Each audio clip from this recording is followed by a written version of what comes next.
and continuing with the English memoirs of Napoleon's suspected poisoner, Charles Tristan de Montaigne. So he's very seductive, and he slips in a lot of things that are not true. So just beware of that.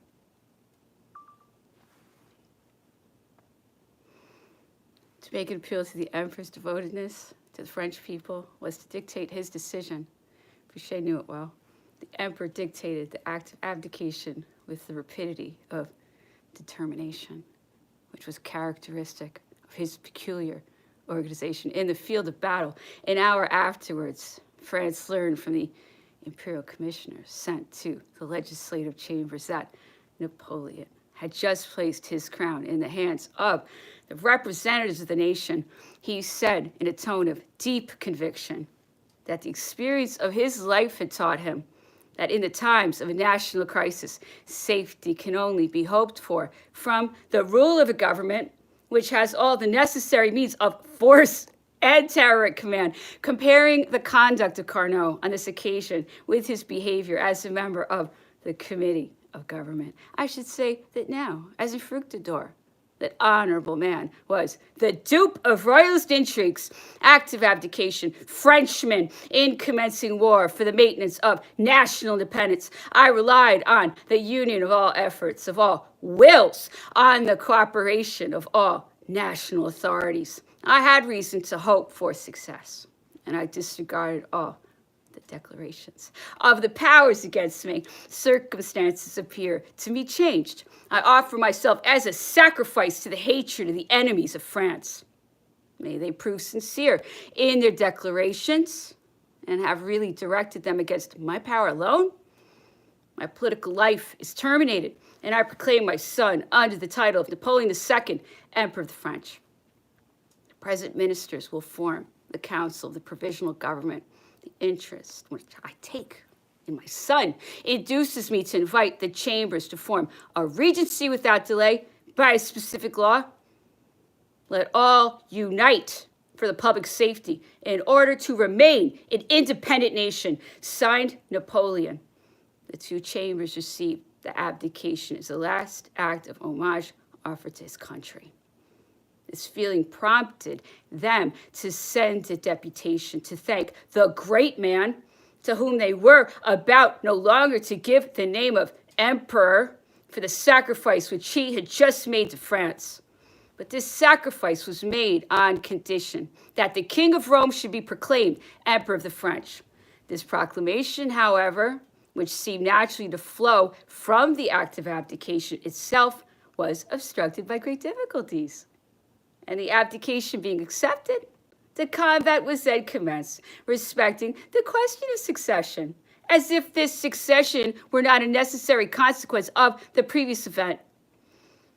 The chamber was composed of four very distinct parties: Bonapartists, Royalists, Orleanists, and Republicans.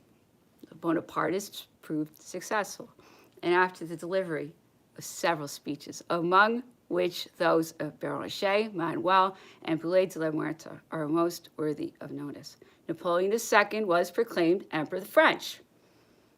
Other titles, such as those of King of Italy, Protector of the Germanic Confederation, etc., had disappeared, but that which remained would alone have been sufficient to console the young King of Rome for the loss of the rest. Had this title been maintained, this proclamation of the King of Rome as Emperor of the French was, however, a delusion created by the treachery of Fouché. The confidence of the people was a misfortune, for they had contemplated Louis XVIII, brought back to Paris by the ambassadors of the Chamber of Deputies. It would have led to a dreadful reaction and made the Palais Bourbon a scene of blood, and the act of abdication would have been torn to pieces in the struggle. Some believed, others pretended to believe, and in spite of a vigorous resistance on the part of a few peers, the Duke of Otranto, General Count Grenier, General Carnot, the Duke of Vicenza, and Baron Quinet were appointed as provisional government and invested with supreme power during the interregnum.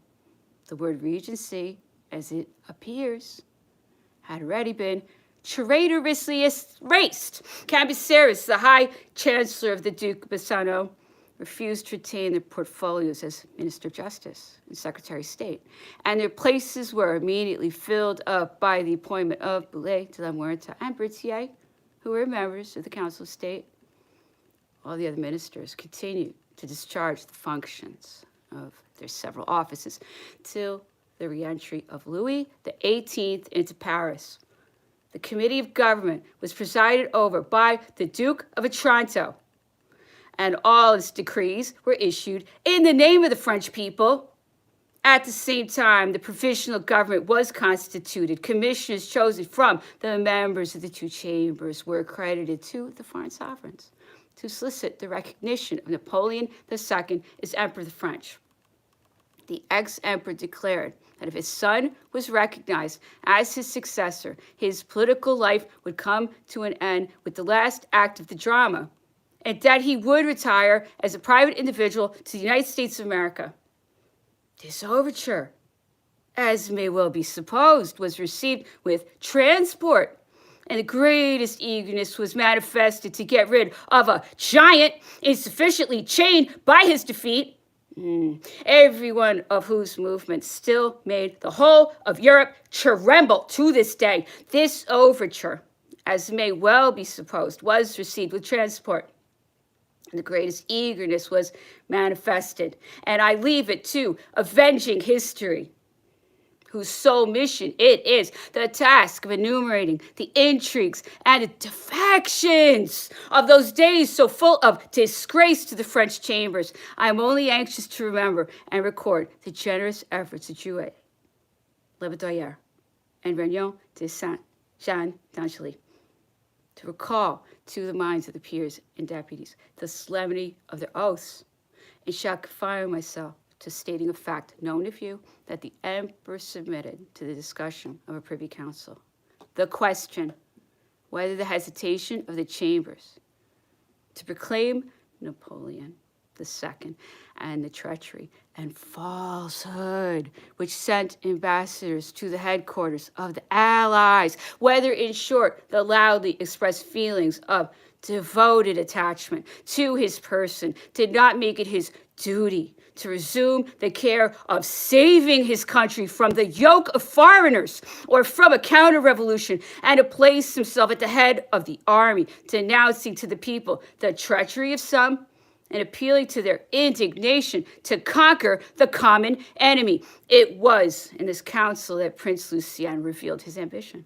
After having fully explained the relations which for 15 years he had continued to maintain with the Republicans, his recent communications with them, their numbers, their hopes, and his profound conviction that the national crisis would be terrible and irresistible if the emperor would lay down the crown, except for him, Lucien Bonaparte, to invest himself with the dictatorial power by the instrumentality of the people of the Faubourgs.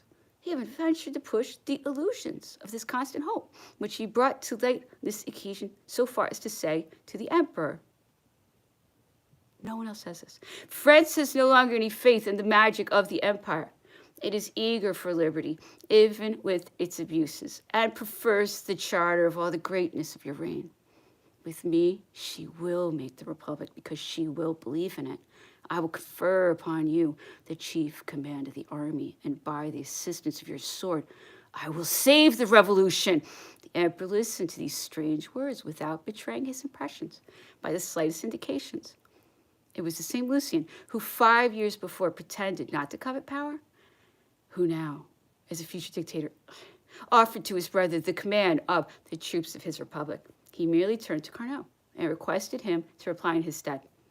I accept, said Carnot, the duty which your majesty imposes upon me of stating my views respecting the singular proposition which we have just heard.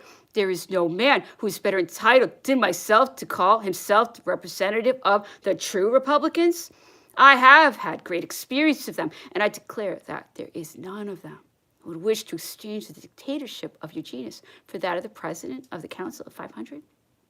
The chambers are acting under the influence of an Unexampled disaster. They are blinded by the cannon of Waterloo and betray their duty without knowing it. You alone can save us from the knout of the Allies. Trust to the people. The abuses of its power will be only a just vengeance. Blucher and Wellington will pause at its sight as the army of the Duke of Brunswick was stopped at the Place of Champagne when the people of Paris rose en masse, and the revolution will be saved. If, on the contrary, you abdicate, Louis XVIII will re-enter Paris, and a counter-revolution will be accomplished. Hate to see that.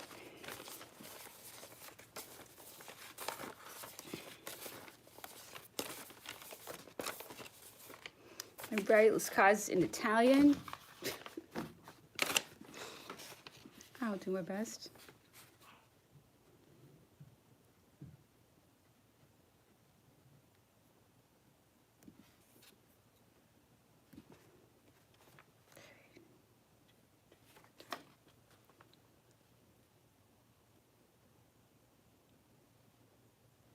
It's so important. Okay. Dopo qualche momento di silenzio, l'imperatore continuò sviluppando il suo progetto di invasione. Si credeva che la mia dichiarazione fosse niente più di una vana minaccia, perché non si scorgeva possibilità di mezzi. Ma io intanto operavo benché celatamente. I miei vascelli erano a bello studio dispersi per tutti i mari e gli inglesi dovevano sparpagliare per seguirgli le loro forze. All'improvviso essi si raccoglievano a stazioni di stato sotto i miei ordini. Dai 70 agli 80 vascelli giravano per la Manica e degli spagnuoli era in mio arbitrio usarne ancora per 2 mesi. Altri 3 o 4 mila vestimenti non attenevano che un mio segnale. 100.000 uomini si esercitavano ogni giorno nella manovra dell'imbarco e dello sbarco come solito loro esercizio ed erano pieni d'ardore e di buona volontà. Intrapresa suonava gradita in Francia e buona parte degli inglesi ci chiamavano col desiderio. Che più operato lo sbarco, ne vinta una sola battaglia, la riuscita era certa. Era certo il nostro ingresso trionfale in Londra, che la struttura del paese non permetteva una guerriglia. Il resto l'avrebbe fatto la mia condotta morale. I read this yesterday. Let's see if I can do better. Anyway. Maybe I finish this.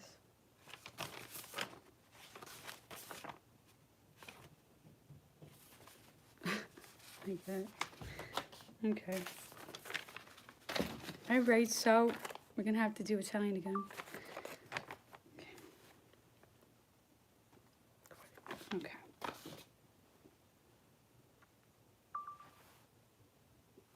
Oggi la conversazione dell'imperatore esagerò sulla sua corte, sul relativo cerimoniale, intorno a cui si fermò lungamente. Ecco quanto mi fu dato di raccogliere in proposito. All'epoca della rivoluzione, diceva egli, la corte di Spagna e di Napoli conservavano tuttavia l'importanza e la grandezza di Luigi XIV, commessi all'impolità e all'esagerone dei castigliani e memori. Essi erano tristi in uno e ridicoli. La corte di Pietroburgo aveva preso i fari e i modi delle eleganti conversazioni. Quella di Vienna s'era fatta popolare. Ne rimanevano più tracce del spirito del grazie e del buon gusto di quello di Versailles. Napoleon, raggiungendo il supremo potere, trovò dunque, come suol dirsi volgarmente, tavola rasa e poté formare una corte a piacer suo.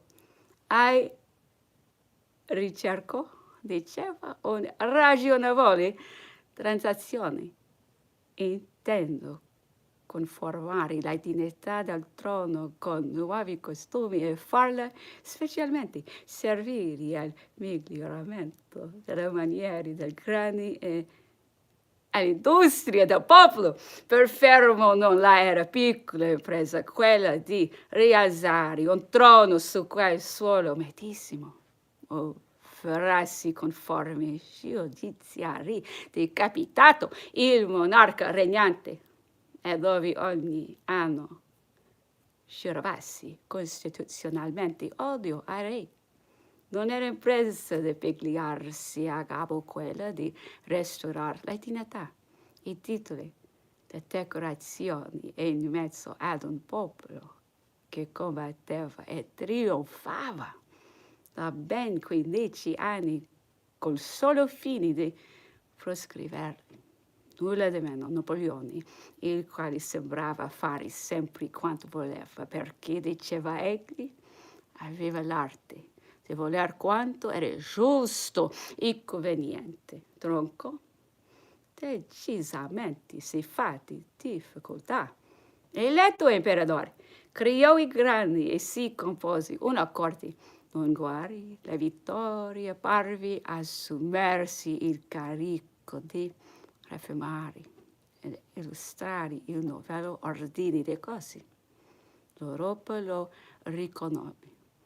E vi fu anzi un momento in cui sarebbe detto che le corti del continente fossero accorsi a Parigi per comparire quella del Tuileries, la quale riesce la più splendida e numerosa che si fosse mai veduta, e vi essi i suoi circoli, le sue danze, i suoi spettacoli, e vi si fa mostra d'una magnificenza e grandezza straordinaria.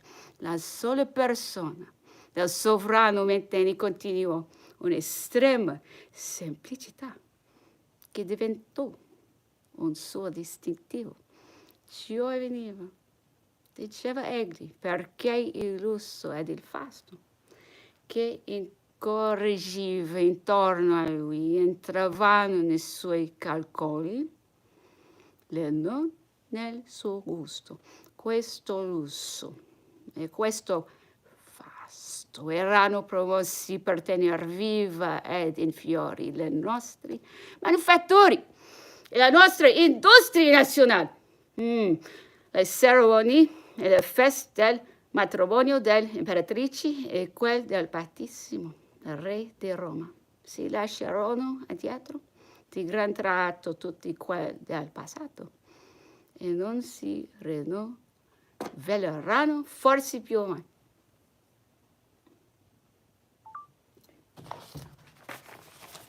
Clear that up. Okay, now it is time for Lavalette, which we love. Lavalette is one of our top favorite memoirs. He's pure. He's heroic. Can't get enough of him. Okay. Here we go. Passionate, Lavalette, never quits.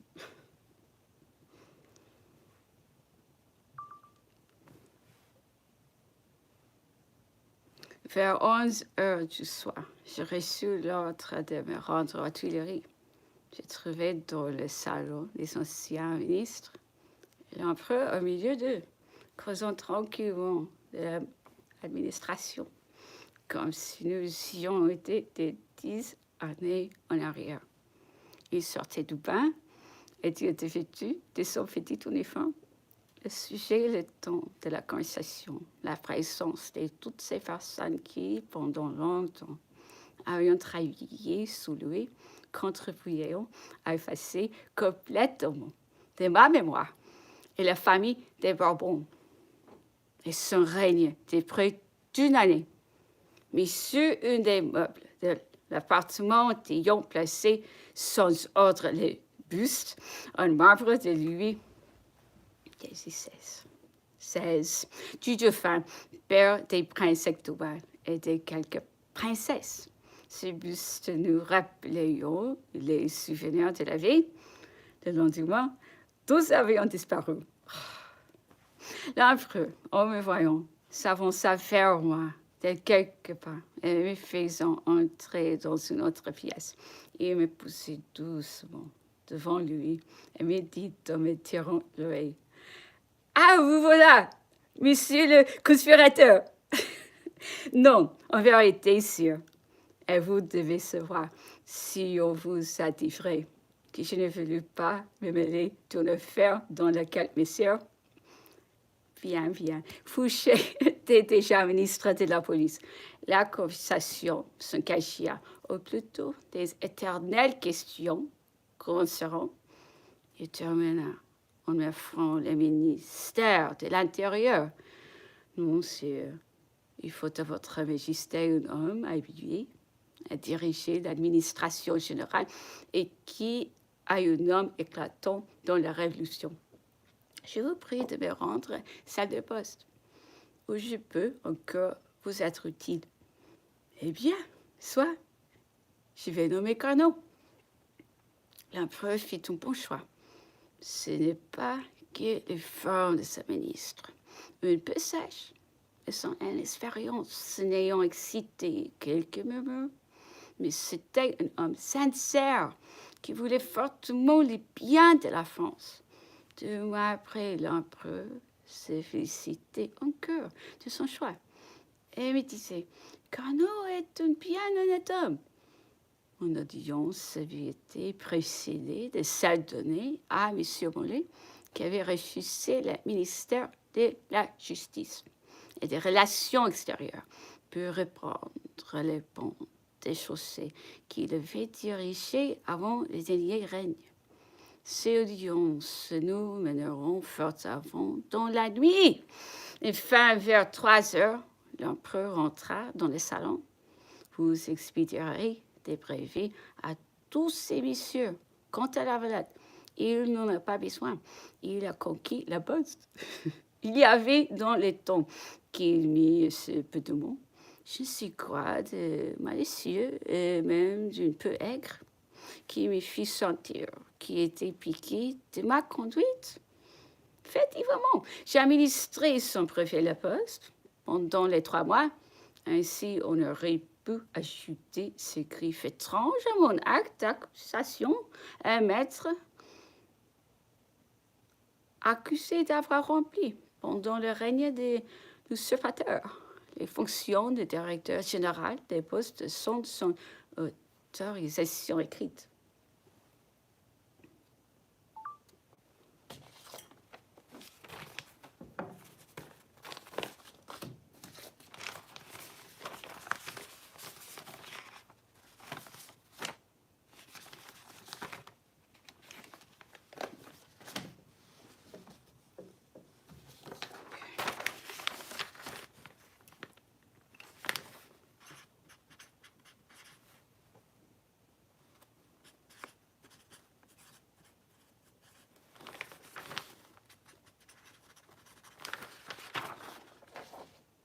Okay, so now it is time for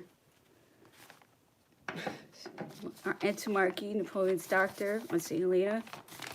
He was there when Napoleon died. And entomarchy is vilified a lot, a whole lot.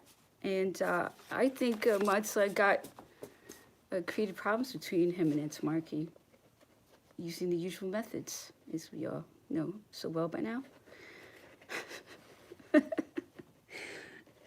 Hopefully, we know them well by now. Anyway, so Matzla was creating problems between Napoleon and everybody else so he could handle him and kill him, because that's what handlers do sometimes, to very dangerous to have them close by. And that is what Montolon was. And his wife, I believe his wife also. I think his wife started the poisoning. That's my little theory. Pretty sure about it though. So the two of them were sent to St. Helena to kill him. And I've been trying to prove that for years. But, you're only going to hear that over here. So hopefully people find the story a lot more interesting than what they've been told. Because I think it's a lot more interesting. Okay. Anyway. So, cada su tiempo.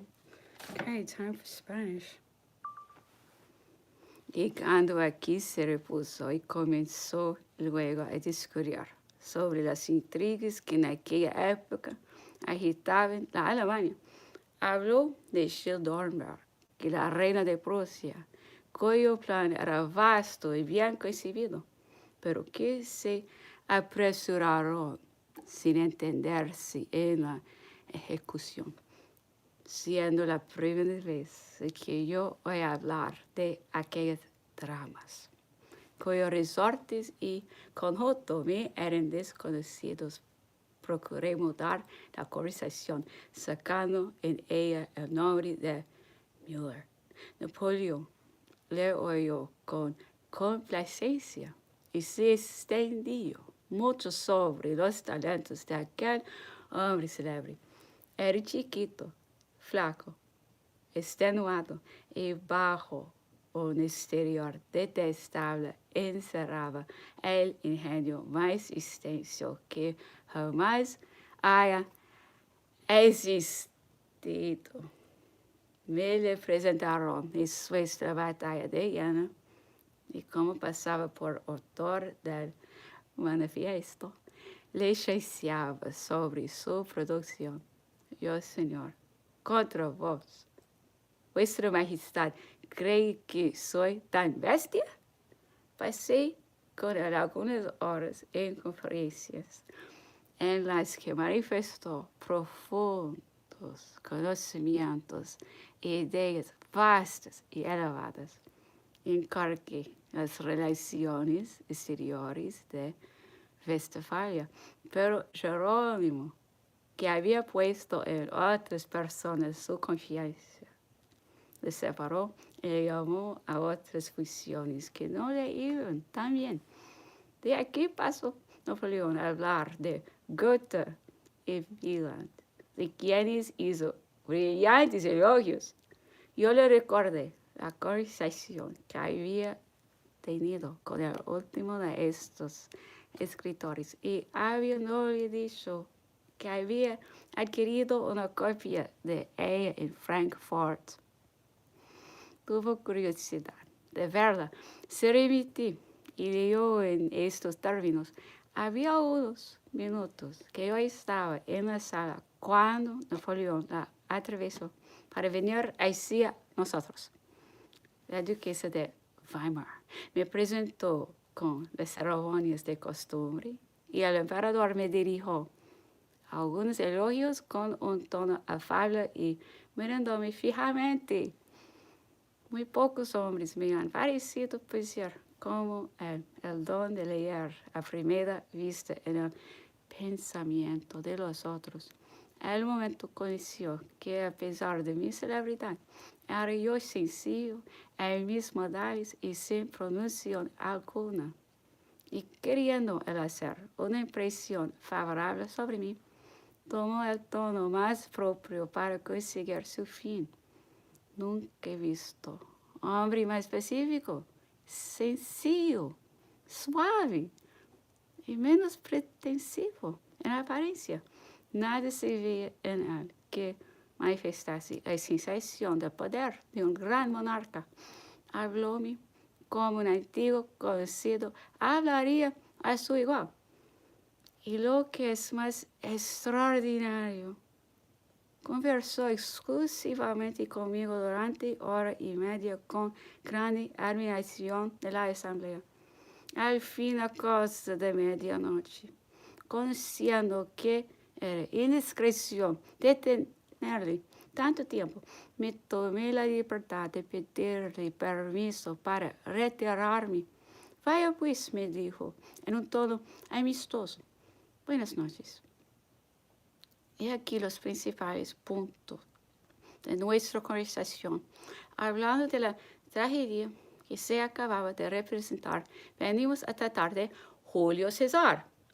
Napoleón dijo que era uno de los hombres más célebres de la historia y que hubiera sido el más grande, y no ser por la necesidad que cometió. Y ahí va a preguntarle de qué falta quería hablar. Cuando parecía no leer en mis ojos la pregunta, continuó.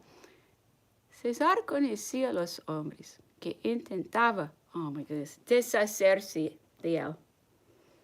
Antes debió el deshacerse de ellos. Si Napoleón hubiese podido ver lo que pasaba entonces, en mi corazón hubiera hallado que jamás se acusarían de tal error. Anyway, that's interesting because Napoleon is saying here that he knew who was going to kill him, and he really should have killed them first by saying that when he was Caesar, because he believed he was Caesar, Caesar knew who was going to kill him, and then he didn't kill them, because actually Julius Caesar was a very nice person like Napoleon, and didn't like to go around killing people, but that's why Napoleon and Caesar got killed, because they didn't deal with the people that he knew were going to kill him. So that's the truth, basically. He knew exactly who was going to kill him. And he had many chances to kill them, and he did nothing to kill them.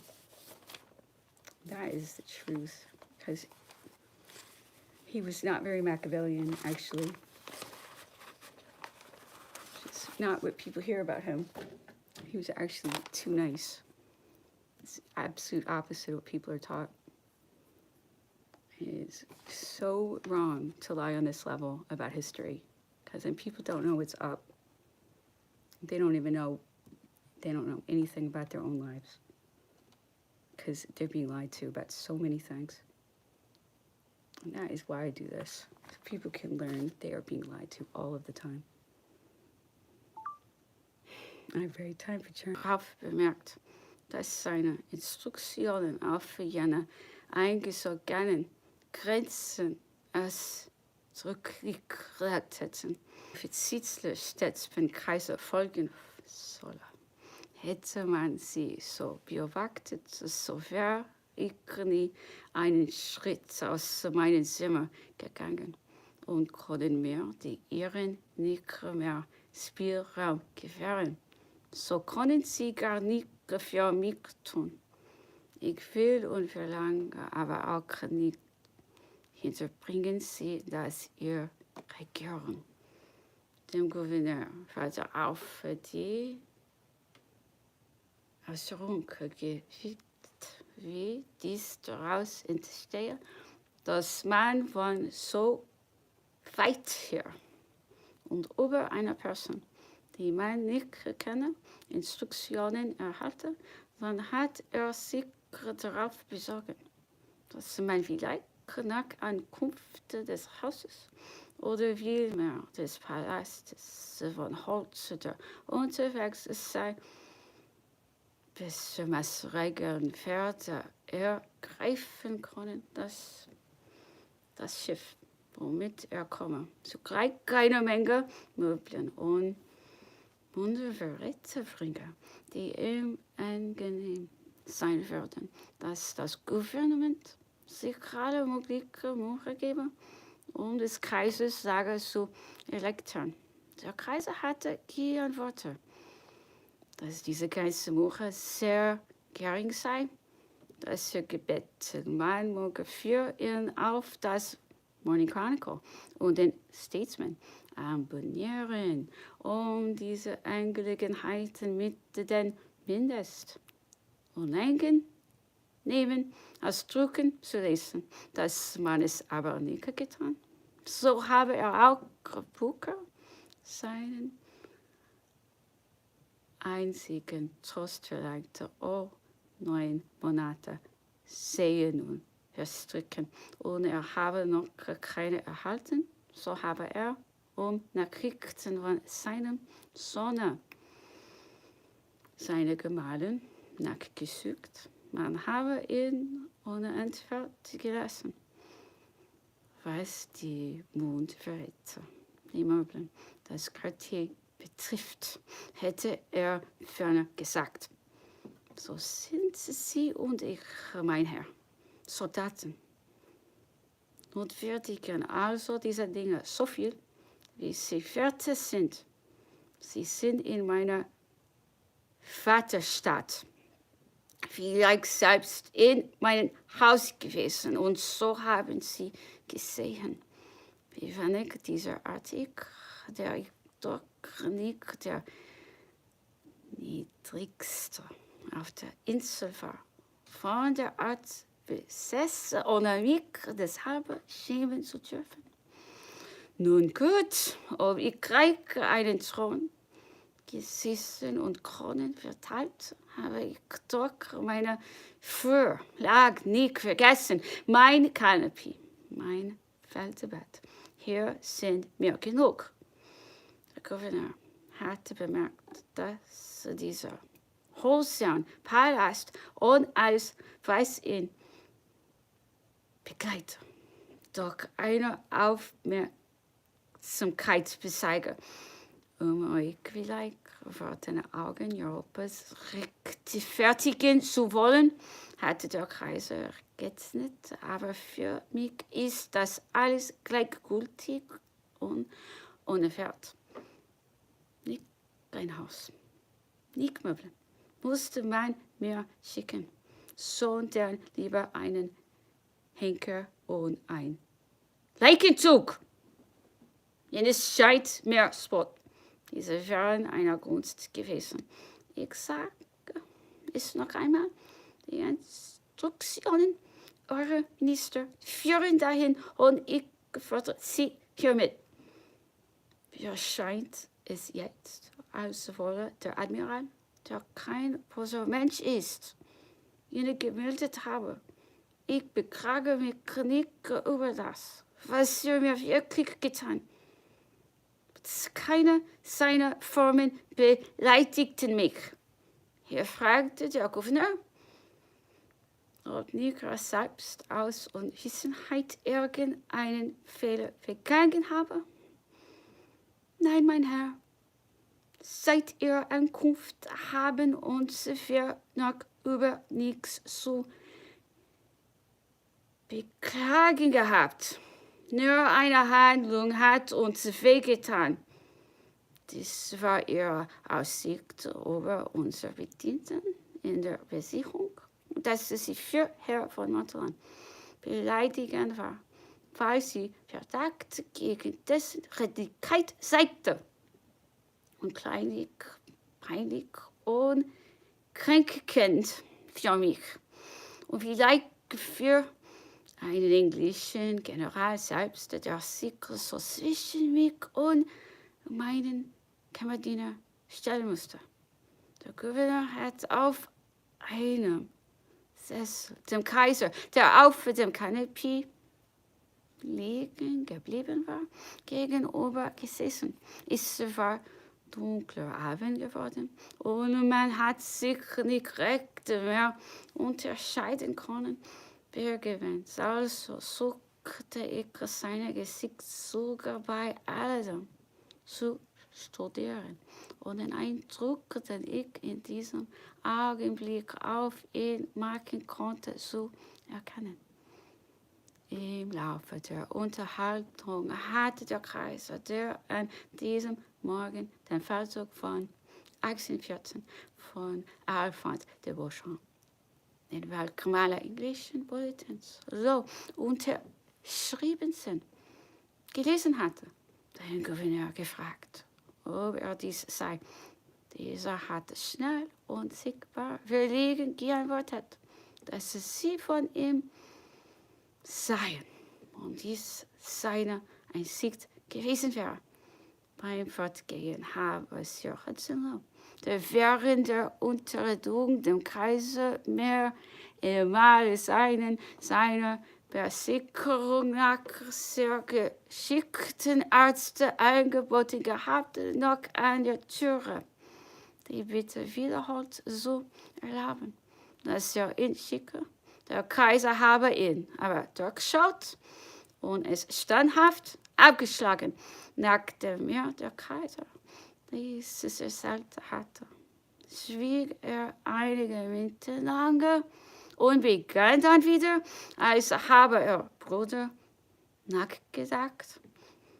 Was das doch für eine unedles, mürrisches Gesicht ist, was der Gouverneur hat. In meinem Leben habe ich so etwas noch nicht gesehen. Man konnte ja nie einmal seine Tasse Kaffee trinken, wenn man einen Augenblick bei einem solchen Menschen allein geblieben wäre. Ja, ja, mein Teuer.